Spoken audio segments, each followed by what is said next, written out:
কিন্তু এই দেশের জন্য এই আন্দোলন করেছিল, দেশের মানুষের জন্য করেছিল, দেশের কল্যাণের জন্য করেছিল। এই দেশের স্বার্থে, দেশের মানুষের সাথে সাধারণ জনগণ এই আন্দোলনে গিয়ে যোগ দিয়েছিল। এই আন্দোলনে শত শত জনতা আহত হয়েছে।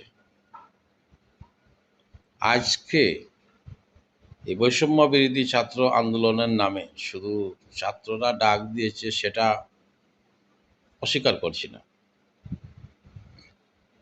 কিন্তু এই আন্দোলনের নেতৃত্ব দিচ্ছে কারা? এই ছাত্ররা। জনতারা যে সাথে গিয়েছে, জনতাদের তো নাম কখনো আসেনি। আমরা বক্তব্যতে বলি ছাত্র জনতা, কিন্তু জনতার মধ্যে কে নেতৃত্ব দিচ্ছে? এই আন্দোলনে যে জনতা সাথে ছিল তাদের পক্ষ থেকে নেতৃত্বে কে আছে? ওরা তো অভিভাবক ছিল, যারা গিয়েছিল ওরা মা ছিল, ভাই ছিল, বোন ছিল, বাবা ছিল, চাচা ছিল। তাদের পরিবারের অভিভাবক যারা তারা ছিল।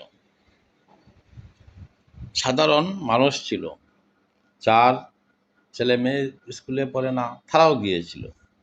তাদের মধ্যে আজকে কে নেতৃত্ব দিচ্ছে? এরা তো কেউ চাচ্ছে না নেতৃত্ব। এরা তো দেশের ভালোর জন্য গিয়েছিল। এরা তো এই দেশের মানুষ শান্তিতে বসবাস করার জন্য গিয়েছিল। আন্দোলনের নাম করে আজকে এই জনতাকে নিয়ে যে আন্দোলনের বিজয় ছিনিয়ে আনা হয়েছে, সেই আন্দোলনকে কলঙ্কিত করতে একটা পক্ষ উঠে পড়ে লেগেছে। এই আন্দোলন চলছিল নিঃস্বার্থভাবে, কিন্তু এই আন্দোলনকে কিন্তু স্বার্থলোভী মানুষেরা কলঙ্কিত করার জন্য, উদ্দেশ্য হাসিল করার জন্য তাদের এই কার্যক্রম চালিয়ে যাচ্ছে।